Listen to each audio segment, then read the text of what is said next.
So, you've sat down and you've completed that chemistry parts paper, and you feel proud of yourself, but now you're here on YouTube watching videos because you just don't know what to do next. I used to struggle to find productive things to do with my time as a student, since all the YouTubers say like video games, scrolling, and all these things are bad for you. But since I had time, but I didn't know what to do with it, and after I'd finished studying, I'd end up doing all these bad things anyway. And so here are some productive activities that you can do as a student that will help you in the long run and also improve your grades. The first one is to learn a skill. When you feel sick of studying and you just want to take a break while still being productive, try learning a skill. Skills are kind of like permanent buff to your character. It's what other people subconsciously define your worth as, and it's also the same thing that universities do. And although that's kind of on the shallow level, doing it to please others, please universities, when you learn skills, you're also unconsciously learning skills that will help you level up studying. Being a good student isn't just about studying well. It's a combination of staying motivated, self-discipline, habits, doing things you don't want to, consistency, etc. All these skills that come together to make you a better student. And skills and extracurricular activities are ways for you to practice these skills. Remember, self-discipline, etc. is all a muscle. The more you use it and the more you practice it, the more you'll be able to use it in all different other areas. The Education Resources Information Center, or ERIC, did a study and it showed that extracurricular activities are a valuable investment for your future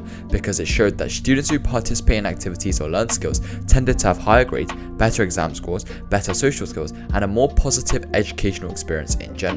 You may think that you just want to go all in on studies and since you're a student, it makes sense to not waste time learning a new skill and rather you could use that extra 2 hours to study more. But actually, it's proven that the best way to study and the way you retain information is when you have gaps in between times when you study because of something called the spacing effect. And so during these breaks, learning a skill will indirectly help you with your studies anyway, because it's in the times where you're ending up forgetting and actually retrieving the information, which is how you study. And for you OG fans, you'll know that I started relearning the piano around a year and a half ago. And I remember thinking when I was revising for exams, this is the same as learning a difficult piano piece. It made me use the same skills of resilience, self-discipline, going through the passages that were difficult, relearning my mistakes again and again and again. And it's quite funny to say, but that experience made it so that I translated the skill of learning into studying. There's a reason that students who learn a language or play an instrument do better in school, and there's a reason that parents try to advocate for you to do this, because the benefits are innumerable. A pro football player doesn't play football 24/7. They have dedicated training sessions, they stretch, they go to the gym, they do resistance training, because although these things aren't directly practicing what football is, kicking a ball, playing a match, these little skills stretching, doing drills, etc., the overlap of these things make it so that when they practice these things, it all comes together to indirectly help the main thing. And skills are kind of like that for students. And not to mention the overflow effect. We all know how much of a big deal confidence is when it comes to being a student. Although you might think the person with the most intelligence gets the best grades, it's actually proven by studies that the most confident student is the one that believes in their actions, they do it, and they get stuck in this positive feedback loop that actually gets the best grades. And so when you get good at another skill, you've practiced getting good at another skill, that will all translate into studying because of the overflow effect. You also learn how to manage your time more efficiently, because although you might think that if you do more things, that's less time for you to play around with. There's the analogy of the animals in a room. There was a person who asked the old wise man how could he make his house seem bigger, because his house is so small, he wants his house to be bigger. And so what the old man does, he doesn't say anything, but he brings a cow into the house, and then the next day he brings in an ostrich and then a tiger. And then so the man who asked to get a bigger house is confused. He's standing shoulder to shoulder with animals, he can't even move, it's stuffy, it's hot, he's sweating, and his house feels smaller than ever, but he trusts the process. And then after a week, there's an entire zoo in his house. But then week by week, the old man starts to remove one animal at a time until he's left with an empty room. And suddenly, it was the exact same house as before, right? The perception and the way he perceived it made that room feel so much bigger, because suddenly the animals that were filled up there were suddenly gone. Time is the same thing. Everyone gets the same amount of time, and you might think that you don't have enough time, so you need to dedicate all that to studying. But there's something called the Parkinson's law,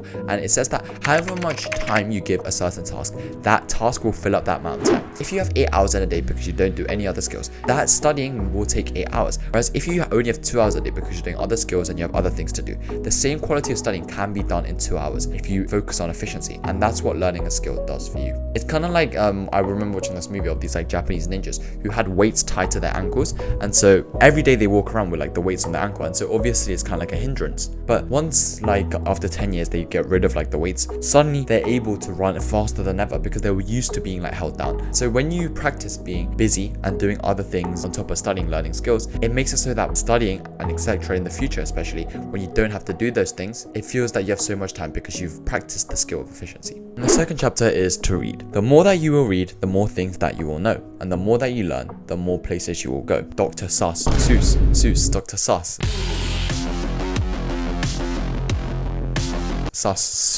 Dr.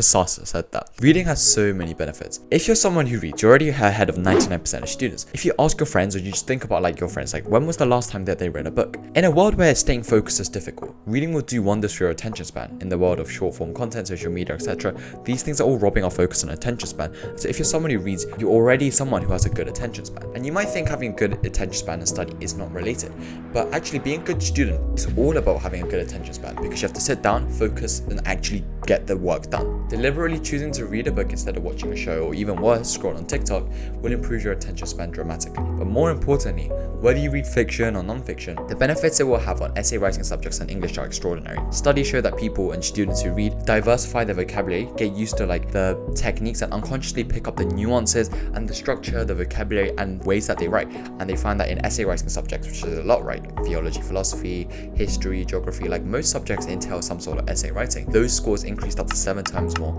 as opposed to students who don't read regularly. Reading also allows you to access certain areas plus enhance your knowledge. You know, in a video game, if you don't discover that area, it's a grayed out and you can't advance into it. Like when you read, especially as a student and a teenager, you're kind of enriching and expanding your horizons. So it makes it so that when you go into your adult life, or where you're kind of done with like quote unquote done with learning with like the education system, you're still open to all different avenues because you put in the time, you read, and you learned those skills necessary. A study around children and reading showed that children learn to analyze information, make connections, draw conclusions, which are all essential skills for academic success and everyday life. Students who read independently have greater reading comprehension, verbal fluency, and general knowledge more than those who do not. They become better readers, score higher on tests in all subjects, and have a greater content knowledge than their non-reading peers. And the third chapter is physical activity. Physical activity is probably the part of the day that I look forward to the most, and the reason for this is quite interesting. It's proven that your brain operates best when it has distinctly different zones. What does this mean? For example, working hard but playing hard.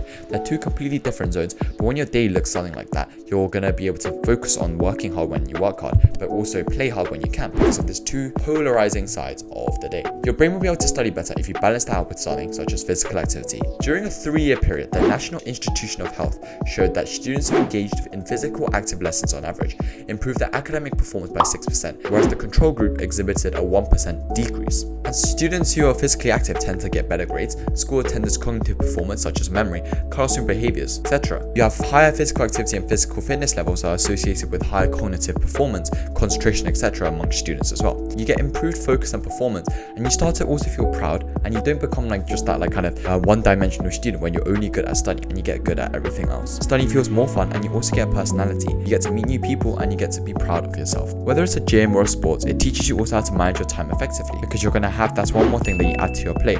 So it makes it so that you have to start to think about efficiency, which is the correct direction you should start to go as a student. And so whichever one of those 3 things it is, do one of them today. It could be reading 10 pages, it could be doing something physical, or it could be relearning that instrument or skill that you dropped. All this is useless if you don't take action. And if you found this interesting and useful, you're probably an ambitious student and you want to go above and beyond. And so if you want to surround yourself with like-minded successful students, you also want help from me and experts, and get tailored advice just for you to make the most of your student years. Get into the university of your dreams. Make sure to take out Student Accelerator, which you can do with the first link in the description to watch the free masterclass. As always, take action, and I'll see you in the next one.